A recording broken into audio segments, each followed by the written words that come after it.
कोल्हापूर जिल्ह्यामध्ये गेल्या 4 दिवसांपासून मुसळधार पाऊस कोसळतोय। त्यामुळे जिल्ह्यात पुन्हा एकदा महापूर सदृश्य परिस्थिती निर्माण झाली आहे। पंचगंगा नदी धोक्याच्या पातळीवरून वाहत असल्याने आता जिल्ह्यात पाचारण करण्यात आलेल्या एनडीआरएफच्या टीम्स सज्ज झालेल्या आहेत। एनडीआरएफच्या एका पथकाने शिवाजी पूल इथं येऊन परिस्थितीची पाहणी केली।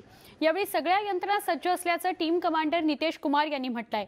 सध्या कोल्हापूर जिल्ह्यामध्ये एनडीआरएफच्या 4 तुकड्या आहेत। शिरोळमध्येही 2 तुकड्या तैनात करण्यात आलेल्या आहेत।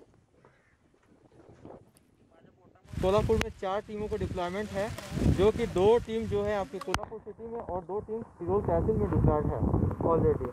और यहाँ का जो सिचुएशन देखते हुए डिस्ट्रिक्ट एडमिनिस्ट्रेशन ने जो भी नज़दीक के गांव है, बेसमेंट इलाका है नदी का, उसको अलर्ट कर रखा है और लगभग 95% लोगों को निकाला भी जा चुका है। गेल्या वर्षी महापुराचा फटका बसल्यानंतर कोल्हापूरकर आता सावध झालेत आणि ते पाहायला मिळालं महावीर कॉलेजच्या परिसरात। गेल्या वर्षीच्या महापुरात कोल्हापूरकरांच्या हजारो गाड्या पाण्यात बुडाल्या आणि खराब झाल्या होत्या। गेल्या 2 दिवसांपासून कोल्हापूर शहरासह जिल्ह्यात मुसळधार पाऊस कोसळतोय। म्हणूनच ताराबाई पार्क, नागाळा पार्क या परिसरातील सगळ्या कोल्हापूरकरांनी आपल्या गाड्या महावीर कॉलेज परिसरातल्या रस्त्यावर आणून ठेवलेल्या आहेत। आपण पाहतोय दृश्यांमध्ये रस्त्याच्या दोन्ही बाजूला शेकडो कार पार्किंग्स केल्या गेलेल्या आहेत। खबरदारीचा उपाय म्हणून कोल्हापूरकरांनी या गाड्या इथं आणून लावल्या आहेत। अजूनही कोल्हापूरवरचं महापुराचं संकट टळलेलं नाही।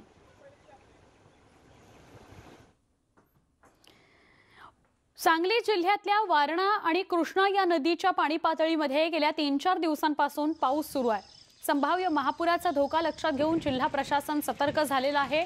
जिल्हा प्रशासनाने खरेदी केलेल्या 15 नव्या यांत्रिक बोटी दाखल झालेल्या आहेत। कृष्णेच्या पात्रात त्या सज्ज ठेवण्यात आलेल्या आहेत। सांगलीच्या सरकारी घाटावर यांत्रिकी बोटींना नदीच्या पात्रात उतरवण्यात आलं। 4 दिवसांपूर्वी 5 फुटांवर असणारी कृष्णा ही पाण्याची पातळी वाढवून आता सध्या ती 20 फुटांवर पोहोचली आहे। 2 दिवसांपासून सुरू असलेली पाण्याची वाढ आता थांबली आहे। सध्या 23 फुटांवर परिस्थिती स्थिर झाली आहे, पण प्रशासनाने खबरदारीच्या उपाययोजना सुरू ठेवलेल्या आहेत। गेल्या 3 दिवसांपासून रायगड जिल्ह्यात कोसळणाऱ्या पावसाने आता थोडी विश्रांती घेतली आहे। त्यामुळे जिल्ह्यातील जनजीवन पूर्वपदावर येऊ लागलाय। महाड शहरात गुरुवारी संध्याकाळी आलेला पूर ओसरलाय। सावित्री, गांधारी, काळ, अंबा, कुंडलिका या प्रमुख नद्यांची पाणी पातळी थोडीशी घटली आहे। इशारा पातळीच्या ती खाली गेली आहे, त्यामुळे थोडंसं दिलासादायक चित्र आहे। आकाशात ढगांची गर्दी असल्याने पावसाचा धोका मात्र घोंगावतोय, कायम आहे। पण व्यापारी मात्र चिंतेत आहेत। कोरोना आणि पुराच्या संकटात आपला माल कसा संपणार असा प्रश्न त्यांच्या समोर उभा ठाकलाय। केरळच्या इडुक्की या जिल्ह्यामध्ये दरड कोसळल्याने 72 जण अडकली, तर आतापर्यंत 7 जणांचा मृत्यू झाल्याची माहिती मिळते। 5 जणांना वाचवण्यात यश आलंय। सुप्रसिद्ध थंड हवेचं ठिकाण असलेलं मुन्नार या घटनास्थळापासून काही किलोमीटरवरच हे आहे।